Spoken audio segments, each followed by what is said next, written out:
नमस्कार। आप सभी का एक बार फिर से स्वागत है हमारे चैनल द हिंदी भाजन में। एक बार माता पार्वती ने भगवान शिव से कहा, प्रभु, मैंने पृथ्वी पर देखा कि जो व्यक्ति पहले से ही दुखी है, आप उसे ज्यादा दुख प्रदान करते हैं, और जो व्यक्ति सुख में है, आप उसे दुख नहीं देते हैं। भगवान ने इस बात को समझाने के लिए माता पार्वती को धरती पर चलने के लिए कहा, और दोनों ने इंसानी रूप में पति पत्नी का रूप धारण कर लिया और एक गांव के पास अपना डेरा जमा लिया। शाम के समय भगवान ने माता पार्वती से कहा कि हम मनुष्य रूप में यहां आए हैं, इसलिए यहां के नियमों का पालन करते हुए हमें यहां पर भोजन करना होगा। इसमें भोजन के लिए सामग्री की व्यवस्था करने जा रहा हूं, तब तक तो भोजन बनाने की कुछ तैयारी करो।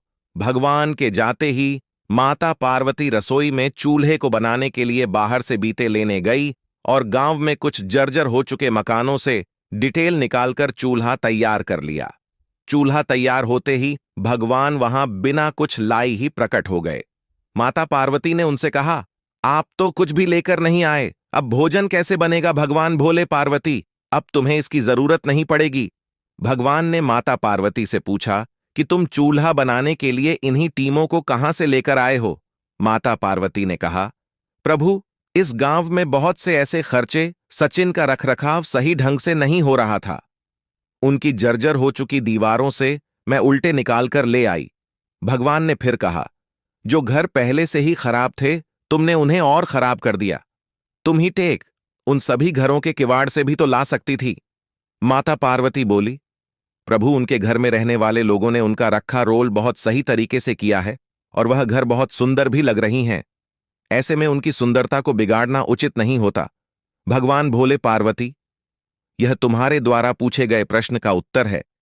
जिन लोगों ने अपने घर का रखरखाव अच्छी तरह से किया है, यानी सही कर्मों से अपने जीवन को सुंदर बना रखा है, उन लोगों को दुख कैश तो सकता है।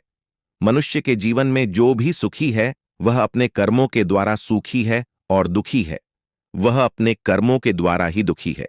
इसलिए हर मनुष्य को अपने जीवन में ऐसे ही कर्म करने चाहिए जिससे इतनी मजबूत व खूबसूरत इमारत खड़ी हो कि कभी भी कोई उसकी एक एक बिना निकाल पाए।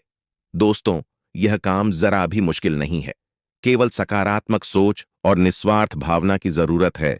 इसलिए अपने जीवन में हमेशा सही रास्ता चुनने तो कैसी लगी? आपको आज की यह कहानी ऐसी और कहानियों के लिए हमारे चैनल द हिंदी भाजान को तुरंत सब्सक्राइब करें। धन्यवाद।